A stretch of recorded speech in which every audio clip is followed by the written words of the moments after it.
Hi everybody, you're watching Pivotal Stories here at SpringOne Platform 2018. My guests are Ellie Blenkin, who's a Senior Product Designer with Pivotal Labs, and Ellie Ereira, Senior Product Manager with Pivotal Labs. Welcome. Thank you. I'm really excited about this interview. We've been working together for the last month or two on helping to tell the story of Pivotal Act. And we're going to talk about that during our conversation. Why don't we start though with each of you telling the audience a little bit about your background, because I think that's important and it feeds into the whole Pivotal Act origin story. Why don't we start with Ellie? My background is I studied technology and policy for my master's, and then I was working at the World Bank in DC. So it's actually nice to be back, where I spent some time.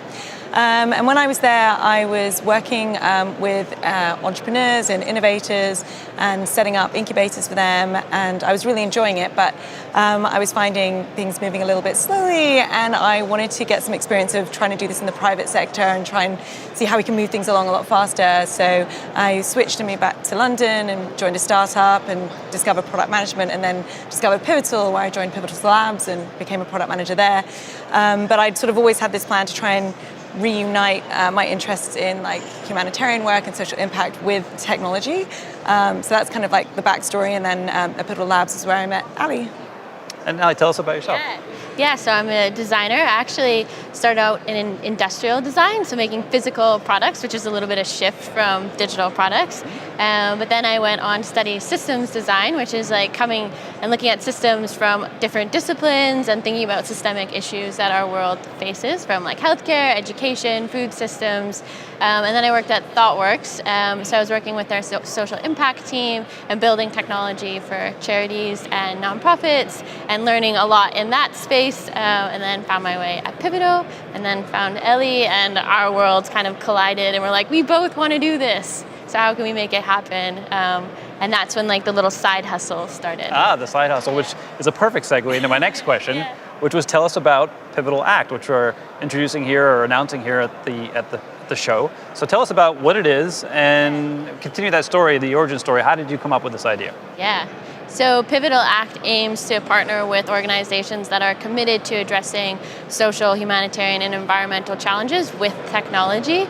And so we're at the very early stages of that journey. It all started with work we did with the Humanitarian Innovation Fund, which is an organization that gives grants to NGOs. And we are working with them on a project involving sanitation design in refugee camps. So we are helping them apply some of our practices that we use all the time in the private sector, like user-centered design and lean approaches to thinking about designing toilets in refugee camps. Do you want to add anything?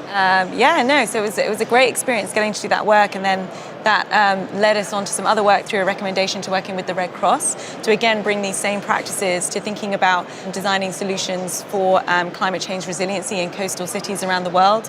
So things like being hurricane ready or flooding, that type of thing. And doing that work took us to Vanuatu in Indonesia, where we ran some workshops with community leaders and local Red Cross members. And then it was actually around that time that we got an email from Rob Mee that was sent out to the whole company during Hurricane Harvey, saying, are there any people that want to volunteer their time for the relief effort? And we thought, well, we're doing similar work here in other parts of the world. Like, we wanted to get in touch and tell him about it.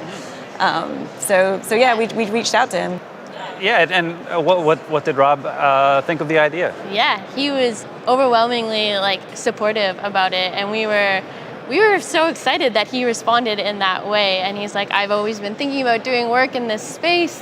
And so he's been extremely supportive, and we've been working on it for about a year now. So yeah.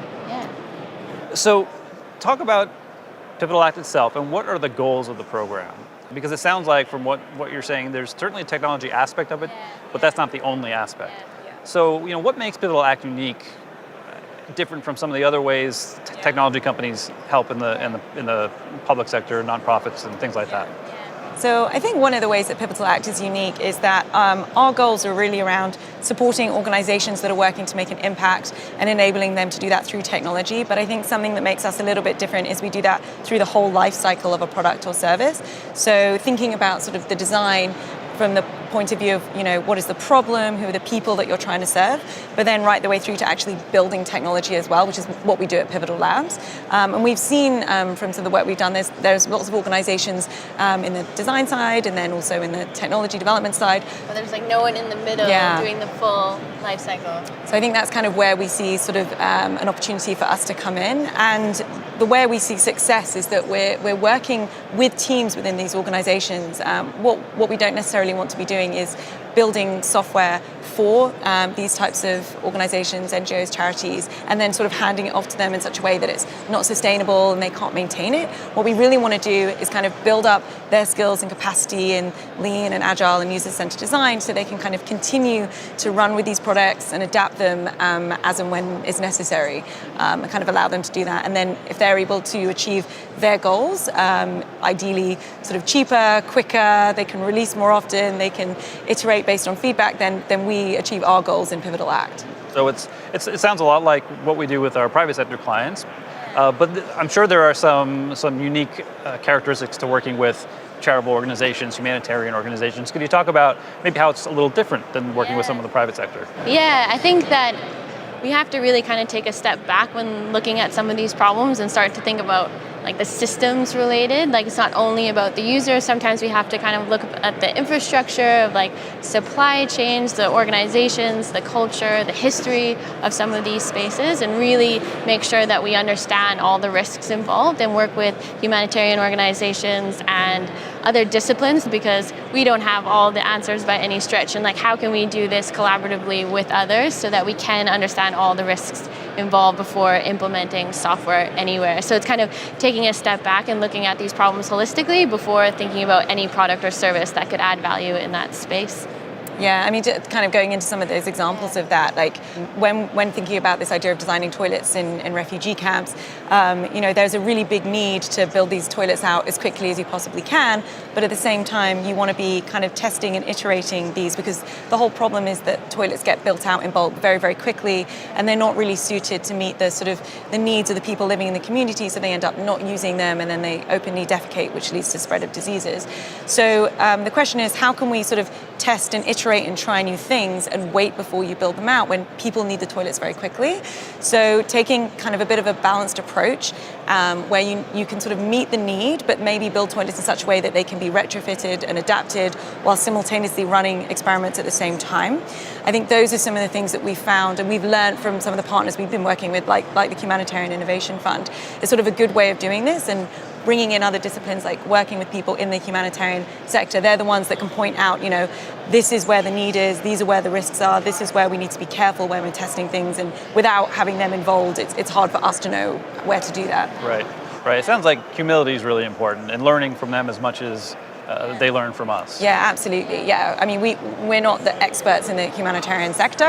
It's all about kind of bringing together what we know from the work that we're doing in this space and what they know, and sort of coming together to see how we can do this in a better way, so charities and NGOs and organizations are set up to meet their impact goals and using technology to do that. Well, that was a great example you shared about the refugee camps. Are there any other examples from early engagements with Pivotal Act clients you could share that I think would add a little color for the audience? Most recent project was with the CCD, or the Collaborative Cash Delivery Network, which is a consortium of 15 NGOs looking at how they can do cash programming collaboratively, which is a really exciting initiative. Usually NGOs go in for an emergency response, and a lot of the times there's a lot of efforts that are duplicated across the cash delivery cycle. And so they're thinking about ways they can do this more collaboratively. And so we came in, we helped them think through the more of like the system and the data model and like some of the governance, the legal frameworks that need to be in place to actually implement some of these things, which is quite exciting. And the way we did that was prototyping an entire system. So rather than like doing mock-ups and wireframes, we're looking at how can we look at an entire system, some of the problems and the challenges, and bring people that might not be technical along in that journey. So we made these like very physical prototypes to actually like lay out the steps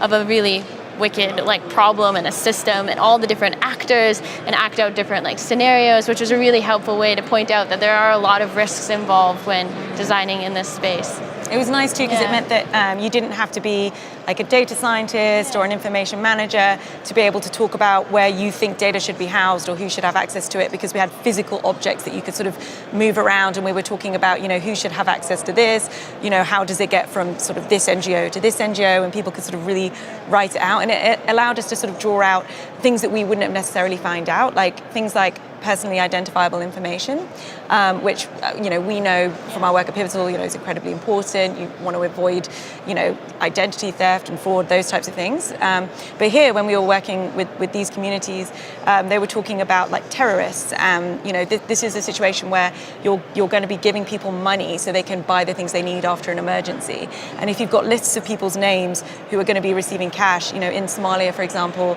Al-Shabaab, if they were to get access to this list, then those people could literally be in danger. So thinking about how do you design a system where there are such risks is really important. And doing this kind of work and prototyping helped us find that out. Yeah, that's a great example. The stakes are high, and you really got to listen to your clients to understand what their concerns are. And how the clients that you talked about, how they reacted working in this way. I imagine it's probably the first time they've worked in this way with a company like Pivotal. What was the experience like on the ground, and what was the response? Yeah, I think people have been embracing it with open arms. I think all of the NGOs and charities that we've been working so far with have been incredible, and we've been learning so much. It's been such a nice knowledge exchange between all the different disciplines involved. They're so keen to learn new ways of applying lean and user-centered design, and likewise, we're really interested in how we can actually design for some of these big, complex problems, and they're quite keen to share that with us. Yeah, and I think we've been very kind of open with saying that, we are designing Pivotal Act in such a way that we're bringing our experience from labs, but we recognize that we might need to adapt that and change the way that we're doing things. So they're helping us do that in some of those examples that we talked about. So, we're making sure we're not coming in and saying, this is the way that we have to do things. And I think there's sort of, that's a much nicer way to work. And so I think that it's nice to know that you're helping to form, helping with how a service gets made and figure out how best to do things. So they're, very much collaborating in how Pivotal Act is going to look like in the future too, which is really nice. And I think it's important to point out this is very much a program, not kind of a side hustle, as you might call it earlier. This is really a formal program you're establishing. The pivots that are working on these are going to be dedicated to these programs, so they're not in risk of getting pulled off because there's a different engagement they have to work on. So I think that's really important to point out. And I guess final question as we move forward: what are your ambitions for Pivotal Act? Let's say we're here in a year or 2 years. What do you hope we're talking about in terms of some of the accomplishments or how you want the program to look and how you envision it? I think that so many things. Big ambitions. Well, what we'd love, we're both based in London.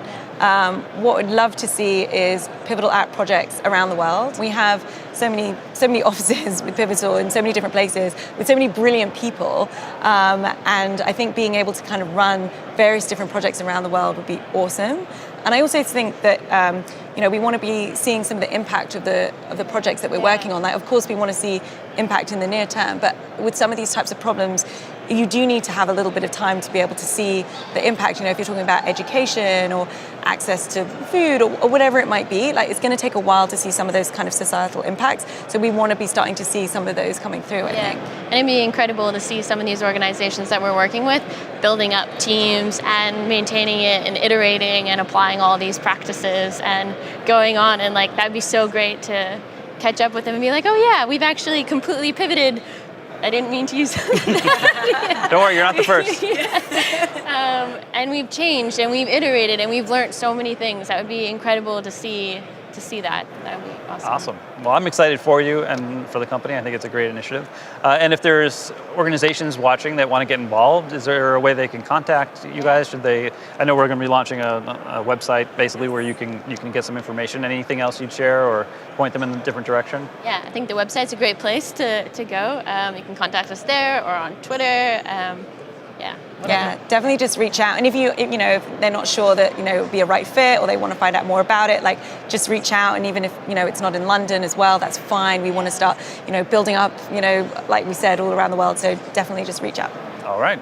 Well, Ali and Ellie, thank you so much for taking the time, coming all the way over from London to talk about this. It's a great initiative, and congratulations on getting it off the ground. And I'm looking forward to seeing it grow. Awesome. Us too. Thanks so much. Absolutely.